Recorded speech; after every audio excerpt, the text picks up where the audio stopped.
میں نے کئی بار سوچا ہے کہ B S C double math اور سائنس سبجیکٹ میں ماسٹر کرنے کے بعد لوگ پیسے کے پیچھے کیوں بھاگتے نظر آتے ہیں۔ پیسے کو ان ڈگری ہولڈر نوجوانوں کے پیچھے آنا چاہیے۔ بہت زیادہ تمہید باندھنے سے پہلے ہی رزلٹ دینے لگا ہوں کہ ڈگری کا آپ کے شعبے، اندرونی ٹیلنٹ اور پیسے کے ساتھ کوئی تعلق نہیں۔ اگر ہوتا تو آج کا نوجوان میتھ، فزکس، کیمسٹری اور کمپیوٹر سائنس میں ماسٹرز کرنے کے بعد کانسٹیبل، پرائیویٹ ٹیچنگ اور کال سینٹر جیسے کاموں میں خود کو کبھی نہ لگاتا۔ جنہوں نے میٹرک سے لے کر ماسٹر تک سائنس سبجیکٹ پڑھے ہوں ان کے لیے یہ نوکریاں ایک رات کی قیمت بھی نہیں، مگر جنہیں کیریئر کاؤنسلنگ کی آگاہی نہیں دی گئی وہ دلی قبول کیے بیٹھے ہیں۔ ان ڈگریوں کا ان پیشوں سے دور دور تک کوئی تعلق نہیں اور نہ ہی کوئی مناسبت ہے۔ جس کام میں جو ماسٹر کہلواتا ہو اسے وہی کرنا چاہیے، نہ کہ کوئی اور، مگر ایسا ہو نہیں رہا۔ ماسٹر کرنے کے بعد جو کام کیے جا رہے ہیں وہ سمپل ایف اے کرنے کے بعد بھی آسانی سے کیے جا سکتے تھے، مگر ایسا بھی نہیں ہوا۔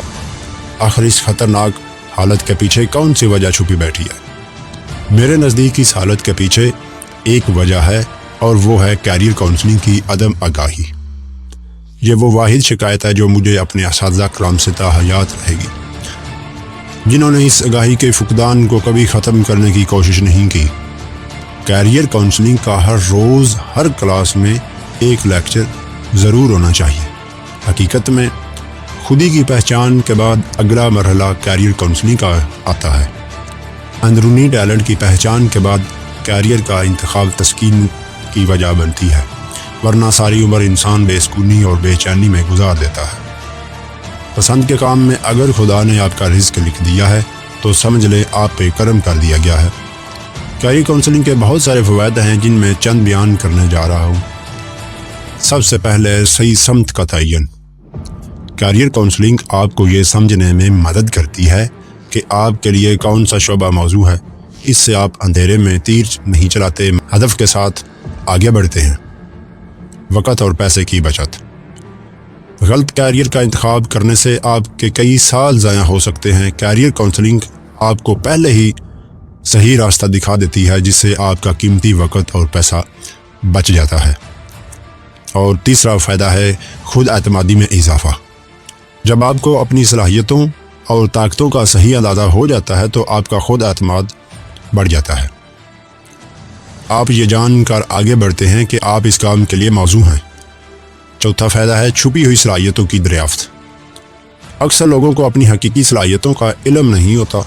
کیریئر کاؤنسلنگ مختلف ٹیسٹس اور مشاورت کے ذریعے آپ کی چھپی ہوئی قابلیتوں کو سامنے لاتی ہے۔ پانچواں فائدہ ہے مارکیٹ کی ضروریات سے آگاہی۔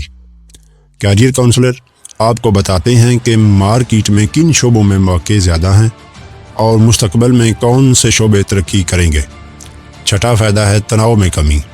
جب آپ کو اپنے کیریئر کے بارے میں واضح منصوبہ ہوتا ہے تو ذہنی پریشانی اور تناؤ کم ہو جاتا ہے۔ یہ بہت ہی اہم فائدہ ہے، بہت اہم پوائنٹ ہے۔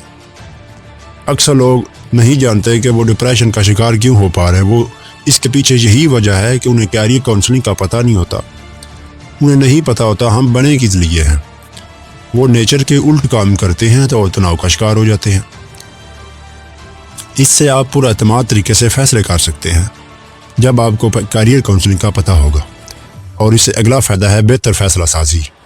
پیشہ ور مشورے سے آپ جذباتی یا دباؤ میں آ کر فیصلے کرنے کی بجائے حقائق اور تجزیے کے اور تجربے کی بنیاد پر فیصلے کرتے ہیں۔ سب سے آخری فیصلہ اور جو کامیابی کی وجہ بنتی ہے وہ یہی کیریئر کاؤنسلنگ ہے کہ جو لوگ اپنی دلچسپی اور صلاحیتوں کے مطابق کیریئر کا انتخاب کرتے ہیں وہ زیادہ مطمئن اور کامیاب نظر آتے ہیں، کیونکہ انہیں اپنے کام سے لطف آتا ہے اور وہ رب کا شکر ادا کرتے ہیں۔ بس یہی ہے وہ کرم، بس وہ یہی ہے راز جس سے آپ زندگی بھر خوش رہ سکتے ہیں۔